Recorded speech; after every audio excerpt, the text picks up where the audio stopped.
What is up, baby? Today we are experiencing the Yellow Magician's backstory. I was really interested in this character. I want to see what he has to offer. So let's get right into it, baby. I am ready to read the soothing sound of the rail tracks. You are not used to such a peaceful and tranquil atmosphere. You can't help but let your mind wander. You reminisce what has led you to this point in life. I can't believe I didn't get caught up on reminisce. You guys like and subscribe in the comments because I actually read that rather great. You were born and raised in the raging heats of Abyssonia. Something just fell off my desk. The continent with a long history embedded with chaos and warring factions. Those fools! The people around you waged wars over ancient disputes and grudges started by long-gone ancestors. But that is how it has always been. The people of Abyssonia held ancestors and their spirits on a god-like pedestal. But it's not like it was any better in the north, in the continent of Europa. Those fools worshipped ancient deities that none of them had ever even seen with their own eyes. And they certainly had their disputes as well. A great war after another. What's worse, their disputes didn't stay within their borders. They dragged everyone into their mess. They had set their eyes on Abyssonia now because of its strategic position in securing an access to oil and other raw materials from the east. Okay, that was, I didn't need to read that with such intensity, but I'm in the mood. It was only a matter of time before the troops would march on your land. You were not going to die because some faceless puppeteers chose to focus their magnifying glass on your home country this time. Despite your young age, you decided to leave. Your siblings and mother would mourn your departure. They wanted you to have something to remember them by. Take your family chak-chak. Take your father's memento soulstone. I don't know what a chak-chak is, but I know what a soulstone is, so we're taking the chak-chak. You took the chak-chak with you. You had considered yourself as successfully dead inside, not swayed by emotions, but it took a lot of effort to convince yourself that you wouldn't miss your family. You still obviously had weaknesses to weed out. You headed to the City of the Sun, Amon, to educate yourself on spiritualism and religion. You were no slough physically, but you always considered your intellect your true forte. And just like that, you were accepted as an apprentice after some preliminary tests. At the same time, news about the Great War closing Abyssian borders were all they could talk on the radio. 1 second, guys. I gotta hit a pause here. 1 second. Amen was far from the borders and would probably remain safe for a good while, even after war broke. You probably figured you'd still have plenty of time to learn at the temple and leave the country before it was too late. At the Temple of Amon, you were given a choice to learn various different schools of spiritualism. I mean, might as well just do home country, right? That's probably the most unique I can choose. Or Eastern Sanctuaries, because isn't that where the yellow mages are supposed to be from? Let's do Eastern Sanctuaries. Pyromancy, okay. You were talented and praised for your quick learning at the temple, but that came as no surprise to you. You knew you were smarter than most of those old geezers. They only possessed knowledge you wanted. Once you had that, they served no purpose to you. The more time you spent in the temple, the more pathetic the priests of Ammon started to look in your eyes. Religion in general started to look dubious too after examining how the world functioned. Most religious doctrines were molded to accommodate the current ruling class. Religion was used as a mere tool to control masses more than anything else. Dedicating your life to a worship would equal dedicating your life to kings and queens of the time. You left your home because you didn't want to die fighting someone else's war. So why would you waste your life serving someone else in turn? Around this time you found an old scroll from one of the many Ammon libraries. The scroll mentioned an old sect of magical practitioners were originating from the Eastern Sanctuaries whose worldview seemed more appealing to you. Yellow mages differed from your typical priest. Instead of dedicating their lives to worship, gods existed for them. Their force was to be harnessed to further one's own personal growth and agenda. Instead of finding order from the commandments laid out by the older gods, yellow mages reveled in chaos. Chaos was the natural state the world would return to time and time again, so why even try and force it to anything else? You quit at the Temple of Ammon and decided to head east in pursuit of these yellow mages. I thought you already were a yellow mage at this point, bro. Look at you. Oh, no, we're still going. Never mind. Travel beyond your home continent, ultimately finding yourself in the narrow streets of Eastern Sanctuaries. You got acquainted with the local temples, even though they had adopted the worship of Almir as their main religion. Eastern Sanctuaries were no better than the temples of Amon in that regard. If anything, religion was even more prevalent there and dictated the way people were to live and die.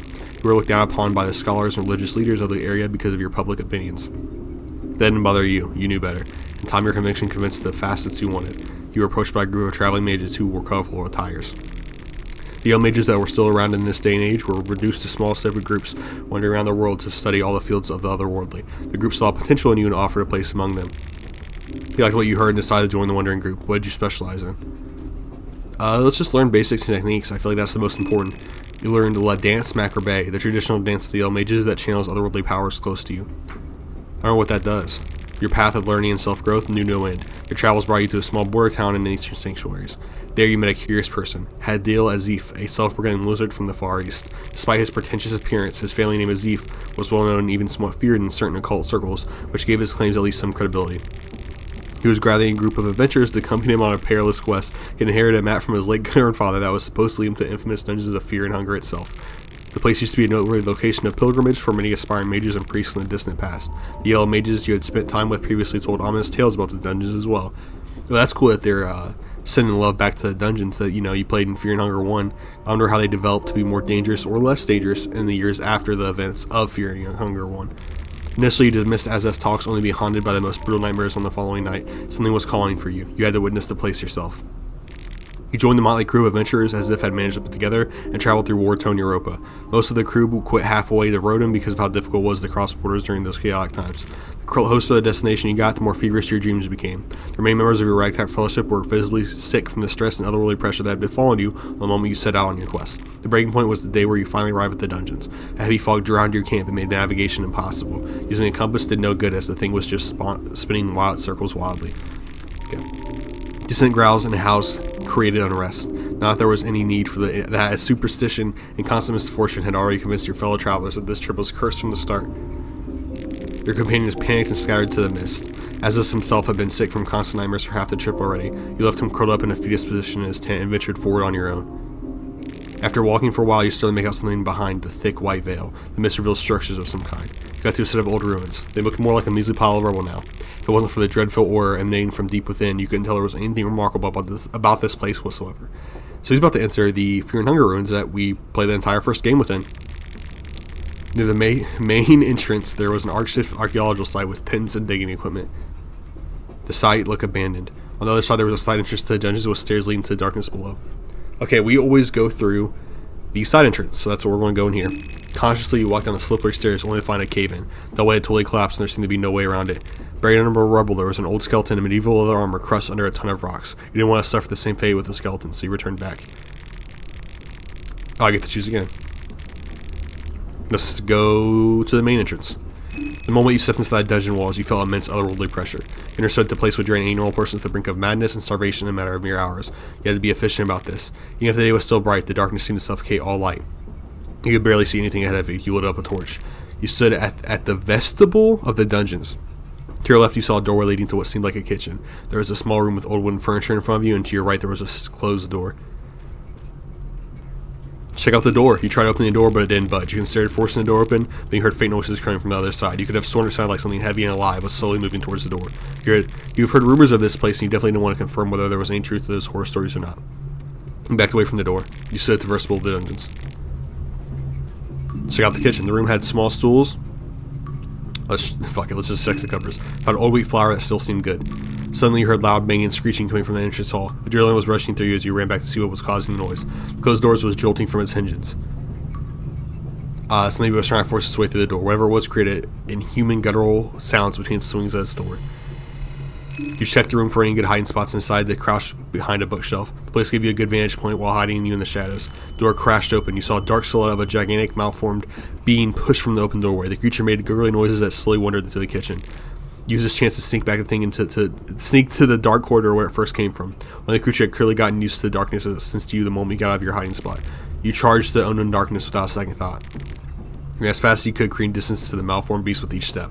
You couldn't see much in the darkness, but a door frame that had a light shine through its crack caught your attention. You tackled the door and stumbled into an overgrown courtyard. Quickly glancing back at the dark corridor, you noticed the figure was nowhere to be seen. You feared the last rays of the setting sun will help keep it at bay. You took a breather and slowly walked across the yard. The grasses, oh my gosh. As you managed to focus on your thoughts, you realized that there was an additional voice echoing in your head. Something or someone was calling you from the depths of this forsaken fortress. There was something very curious about this echo. You needed to find its source. Not like you had a choice but to delve deeper as someone was rapidly studying and stripping you from the last barrier that kept the murderous beast hiding in the shadows. The courtyard led to another door in the darkness. You pushed forward. Oh my gosh, you're at the floor of the dungeons. The hall was too large. To your left was a lavatory. To your right there was a long corridor leading to the total darkness before you rose a large stairway up. Check out the dark corridor. Your torch slowly pushed away the darkness as you advanced towards the unknown. The further you got, the stronger the echo inside your head became. You couldn't make out the words clearly, but this was definitely the right direction to head. A larger room opened up behind a set of rusty iron bars. Your torch revealed human-like figures that stood still just beyond the radius of the light. Upon closer inspection, you noticed these figures were medieval iron maidens, human-shaped torture devices that had seen practical use judging from the old stains that formed from the seeping blood of their victims. The room had numerous other torture devices as well. Most of them would probably be inoperative in this day and age. Among them, you saw an old reinforced chest. At the back of the room, you saw a corridor leading to the cells. So he's in torturer's room right now, which is torturer's room, which is very interesting. I wonder how he's going to like that. I mean, he's not really emotional, so maybe he doesn't care about everyone getting tortured. But it's just cool, actually, just like going through all this fear and hunger stuff through this yellow mage guy. Check the chest. The chest looked old. It might as well have been medieval for all you knew. As you tried to open it, you realized the lock was still fully functioning. You couldn't open it without a proper key. Okay, let's go to the dark corridor, baby. The corridor that opened up was a long one with multiple cell doors, so covering each side. And then there was a large brass... Oh my gosh. A large bar sitting off a staircase. Only a rusty old lock sitting your way towards a deeper darkness. Despite being ancient, the lock seemed surprisingly durable. Fear that you needed a key or something similar to open the path downway. Let's check the cell doors. All doors were locked. Okay, return to the torture chamber. Return to the foyer. Stairway. Examine the altar. Oh, examine the altar. Okay, check the side path. The path was a narrow corridor, clearly made from misshapen bricks and stones. Looked like the floor collapsed at certain points, but you were able to hop over the trench with ease. A large room opened up before you. The room stood out with its finer decor, spiral floor tilling with many bookcases covering the walls. The south end of the corner room had a small doorway shrouded in darkness. The northern corner was more dilapidated with its caved-in ceiling and all. Search the bookshelves. Most of the books that were... Let's do Skin Bible Grogroth, because I believe the Yellow Mages don't really mess with Grogroth. You got Skin Bible Grogroth. The manuscripts also need to be part of a bigger compilation. They would have loved to have all of them, but you had a job to do and you couldn't burn yourself with too much extra luggage. Check the doorway. You torch lit up a small room and revealed a wooden desk with drawers. Carpet was from the Eastern Sanctuaries, judging from its patterns, and partly eaten corpses seemed to be part of the archaeological expedition. Okay, guys, you cannot get mad at me for failing some of these words now, because this has just been a lot of talking. The desk was trashed. Someone must have searched the desk. Most of the valuables have been looted a long time ago. Kicked the drawer a couple times and managed to force it open. Lucky coin rolled out of the drawer. You picked up the prison keys. Cast hurting on it. Oh man, let's just use that coin right away then, fuck it. Let's go. You finish your chant and focus all your hatred and fury on the concentrated spot on the ghoul's soft torso. Like a vortex, the energy tore the archaeologist's skin and rotten meat and left a gaping hole in their place. To your surprise, the ghoul kept on advancing towards you as if nothing had happened. You had never faced a living dead before, and it seemed like a traditional means of harm had very little impact on someone who felt no fear or pain. You backed away from the room, yet the ghoul kept on following you. Cautiously, you hopped over the collapsed floor in the corridor leading up to the library. The creature was not as agile, and instead face-planted on the ground as it tripped on the rubble. Ghoul was waist deep in the trench, unable to climb back up. Desperately, he tried reaching for you with his blood-soaked hands. The whines and growls turned to agitated shrieks as it furiously tried to snatch you. It looked like the creature was stuck. You figured you'd best just leave the area for now and explore elsewhere. Check out the lavatory. Torch lit up a... jump down the toilet hole. Your torch lit up a row of grimy old toilet scenes. Old blood stains were mixed with what looked like semen. You wondered how and why you knew such an exquisite little detail. There's nothing much to the toilet holes. They just what one would expect them to be. But let's not jump down there. Check out the... Oh, now we have the prison key so we can get out of here. I forgot. Let's see. You heard the creature charge through the nearby torture chamber, knocking over the iron mains and crashing through tables and prison you. All doors were locked. Your torch barely lit any of the cells, so someone was inside of them. Hulking beast right next to us already like the beast grabbed you violently and snapped your neck like a twig. Oh, okay. Are you fucking kidding me? Oh my gosh, I don't have to go through all that again. Surely I don't have to go through all that again. Holy moly. I do. That's kind of stupid, but holy shit.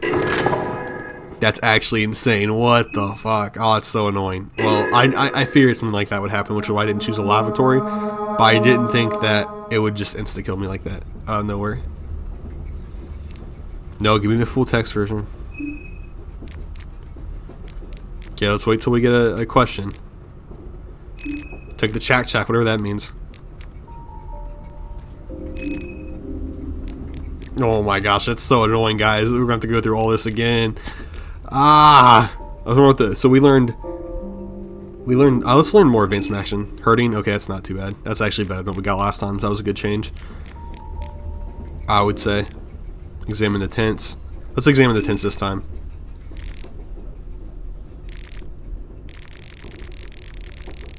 Okay. Oh my gosh, there's so much to do here. Check out the kitchen.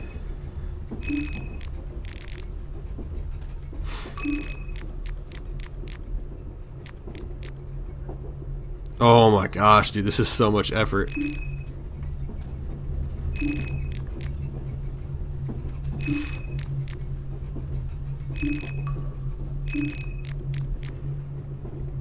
Return to the foyer.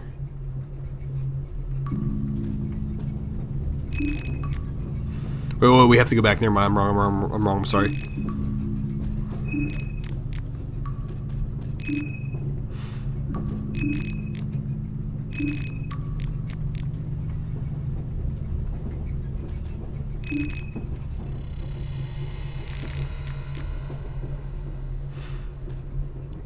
Check out the dark corridor.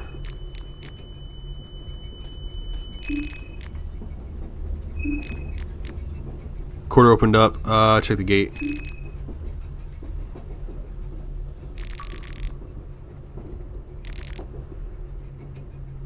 Nice, we actually made it this time. Violently, the creature tried to reach you for you while making low grunt noises from its soul and throat. The bars and the gate seemed to hold the beast for now, but you didn't want to stay and find out whether the thing could eventually break in. Instead, you took the stairs deeper into the darkness. The thought crossed your mind: if darkness had twisted those poor sods to become mindless beasts, would the same fate await you if you stayed in the dungeons for long enough? Stairs became sticky from old gore and blood the deeper you got. The air was stale and had rotten smell to it. The voice inside your head got louder. You still couldn't make out sense of any of the words, but it was definitely calling for you. Deeper, you had to get deeper, that much was clear. You entered a huge chamber full of partly buried skeletons and rotting corpses laying about. The ground had a thick layer of dried blood and filth which had accrued around the chamber walls over the years. Each step you took echoed to dizzying heights. You couldn't see the chamber ceiling, the walls just rose up forever in the darkness. There was 2 staircases in the chamber. One led to the ground level you just escaped, while the other one led lower to the levels. You had a new looking wooden contraption. Most of the bodies had been decaying and closing for hundreds of years. Okay. Examine the contraption. The wooden contraption built as a freight elevator of sorts, lifting lower items of people if necessary. Let's take the stairs down, baby. Stairs leading down were sticky with the grime like everything else in that chamber. Cold draft moved along the chasm.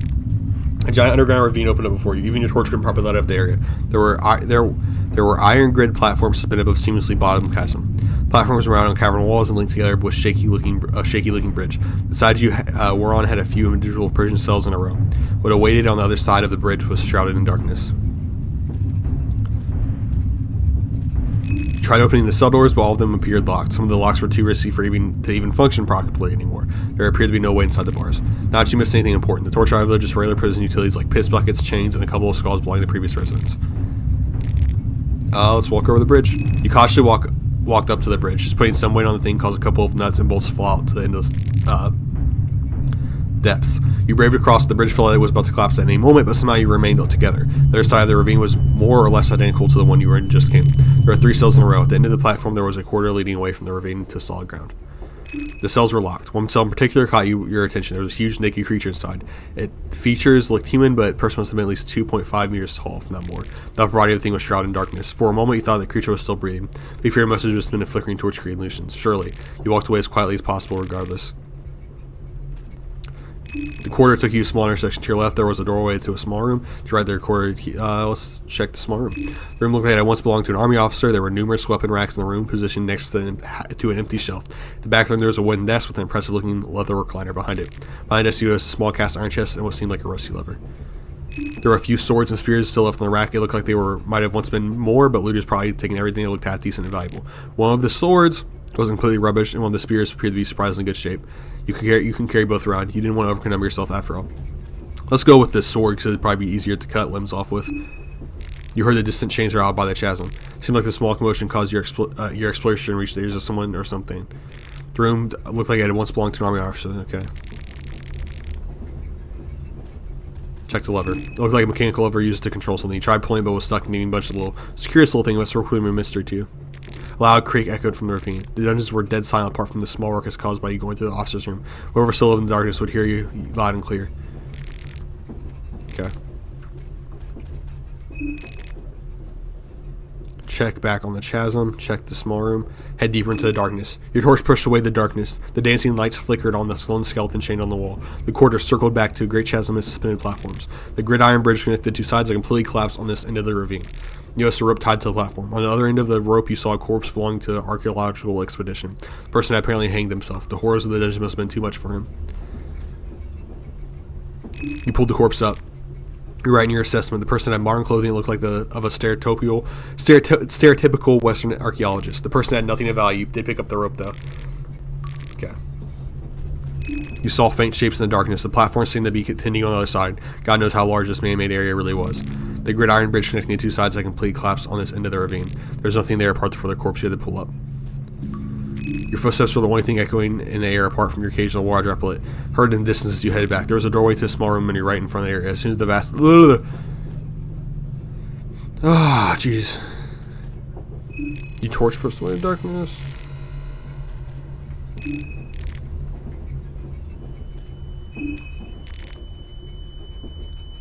The huge creature in the cell waking up from a slumber. A large humanoid creature busted through the cell door. The thing was naked, revealing its abnormally muscular and scarred physique. The left arm was missing, replaced with what looked like a long pole or a rod full of thorns and other sharp projections.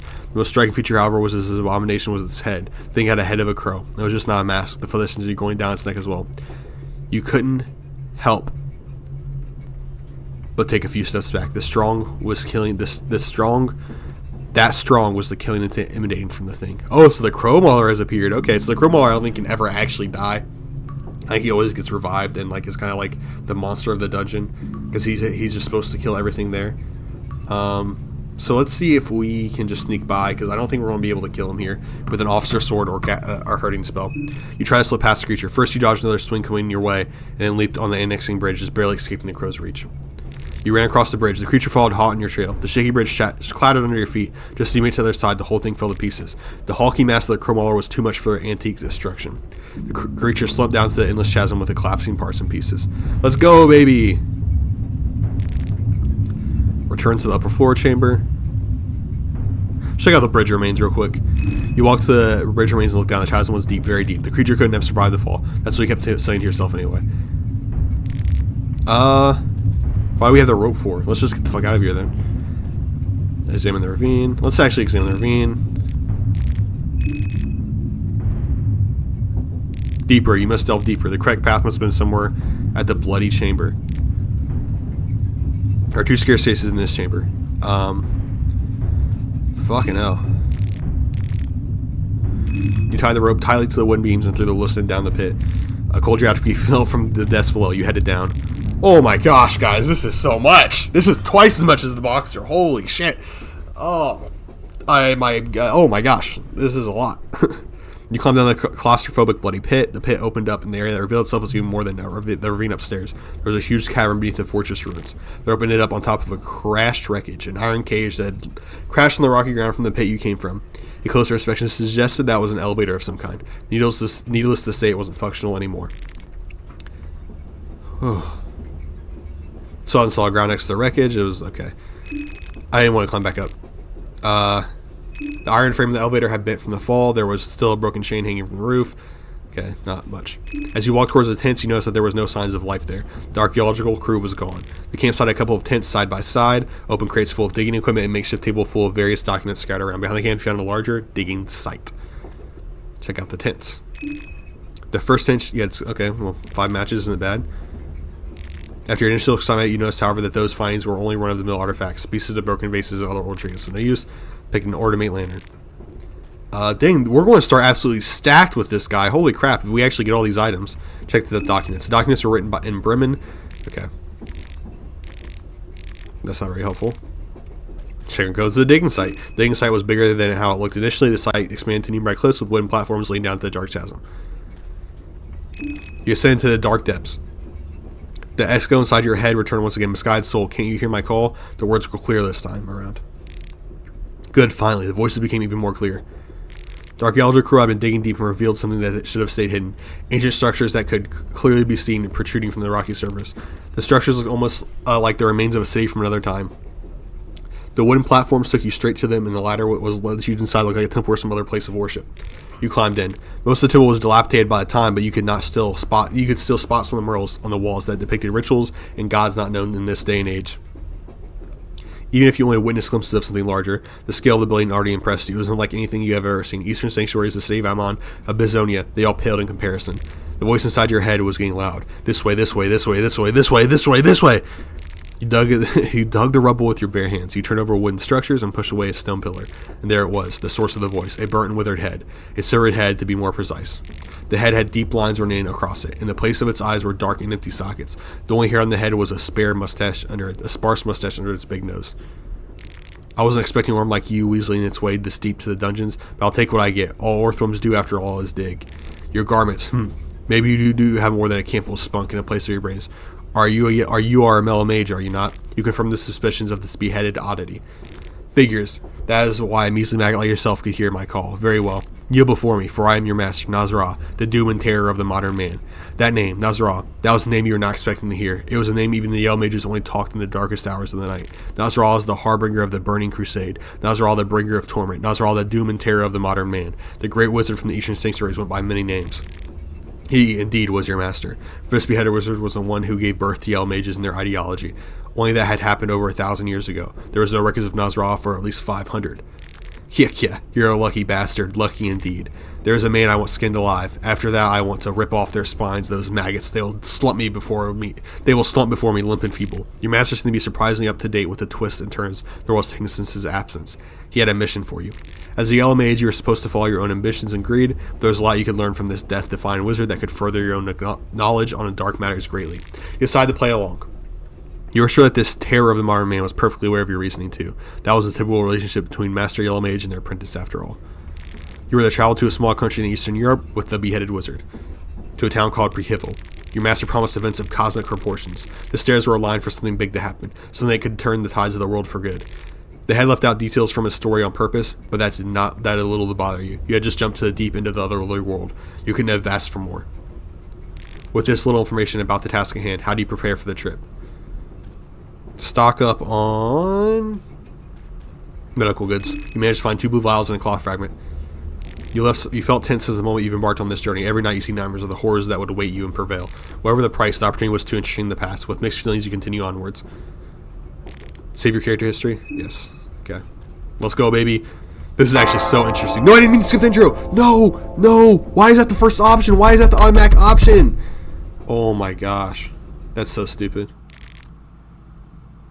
That's actually so stupid. Okay, well, we can actually just fix this real quick, guys.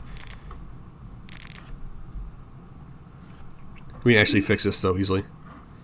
That's actually insane. Nazra's still alive, though. What an insane twist. My boy's still kicking it. Respect to him, you know. After getting his ass kicked so much, he's still up to par, still up to fight. All right, let's see what happens now.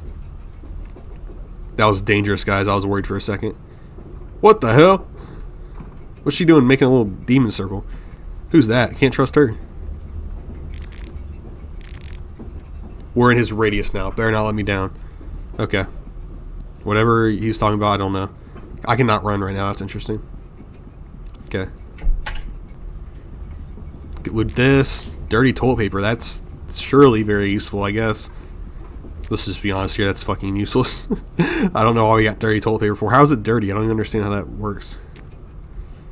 Huh, that is weird. There's walls of suitcases everywhere. That is a bit weird, I would say. That one looks like one I should be able to loot, but whatever. Oh, and is this the janitor's going to come back? Yep, he's right here. I've been looking for you everywhere. Just where do you think you are?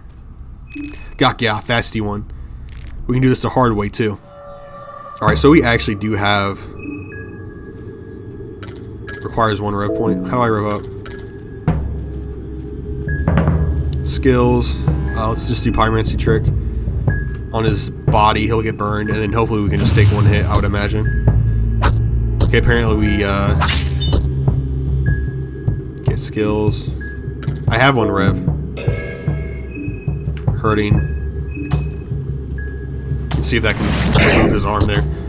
That doesn't remove his arm? That's actually insane. Okay, so we just got fucking murdered. That's awesome. I'll teach you to run away. Gyak ya. You hear voices that come from the hood. See, this is what you get for not listening to me. You deserve every bit of what's coming to you, maggot. So what's he do here? Let's see your dash around the hill of Jewel without these chicken thighs of yours. Oh, what a jerk.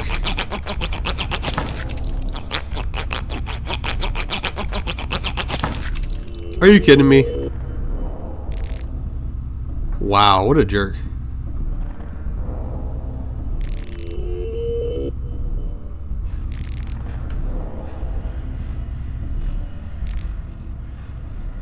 Back to work. What work do I have to do? Clearly I should have aimed for his head, I guess. I was unlucky. Damn. Get back to work. Get work where? I don't even understand what he's talking about. The fuck? If I don't have legs, I'm restarting this, dude.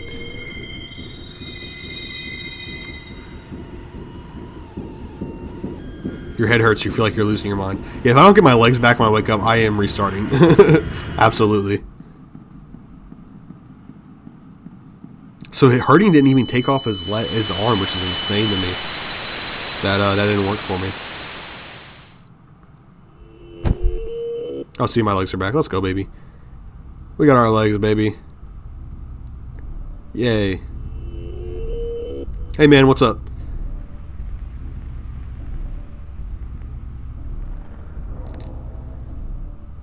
Ah, there you are. The moon, it must be the moon god you ponder. You've read some vague tales about during the time that I'm on libraries. Got you pulled out from that nasty place. You're going deep into that rabbit hole. To show his goodwill, my master has mended your wounds and tied resist once. What a joy. Now you are safe under the beautiful green hue of the moon. You are welcome. Since our words cannot possibly reach my master, I speak on his behalf. And who might my master be? Well, for now, let's just say that he is the delinquent one. We're the trickster moon god. You knew it. And me, you can call me Purkiel. I'm just a humble servant of his celestial majesty. Purkiel. The name does sound familiar to you, but you're not sure where you've heard it before. You are the dreamer. He is the dream. My master has invited 14 of you to join us in this jubilee of cosmic proportions. 14 candidates, but only one true victor. The festival of Termia is upon us. Termia? You finally remember what you've heard about the name Purkiel before. The deity is often linked with the so-called festival of Termia. Information about the festival is murky, but is often associated with the times of great turmoil. Many massacres in history have been blamed on this deity and the moon. Horrible acts have been committed in the name of lunacy. You can't remember much else. The moon god in general is shrouded in great mystery, and his ways are often left unexplained. It is a festival to give you, the humans, a peak to grandeur and a chance to reach for illustrious heights. Festival is the end to all festivals. This must be all very confusing to you, so I won't burden you with more exposition and information at this very moment. If you progress further, I'll gladly answer your questions later down the road. Let's meet again under the moonlight. Thank you, sir. I appreciate you. You hear, wake up, maggot. The train seems to have stopped. I trust you got the gist of things. Let us proceed. We have work to do. Something seems off, though. This is not the moon god's usual modus operandi. Trust no one, but me, obviously. As long as you do as what I say, I don't actually care about the trust part either. Now move it, maggot. Damn, bro, what an asshole. Where are you at to where you're talking to me still? What a freaking dick. Anyway, guys, that is the intro of the Yellow Mage. I just wanted to do that in a video because I thought it would be a very interesting intro. And obviously, I was correct. It was by far the most interesting intro I can imagine. It was more interesting than the boxers, at least. I don't know about anyone else, but he had by far a more interesting intro. So, thank you guys for watching. Peace out. Stay blessed. Wait, I need to save, actually. Fuck. And then let me save afterwards. Ah, fuck it. Who cares? I'll just play this again. Thank you guys. Stay blessed. Stay happy. Like and subscribe. And I hope you enjoyed me talking for like an hour straight. Bye.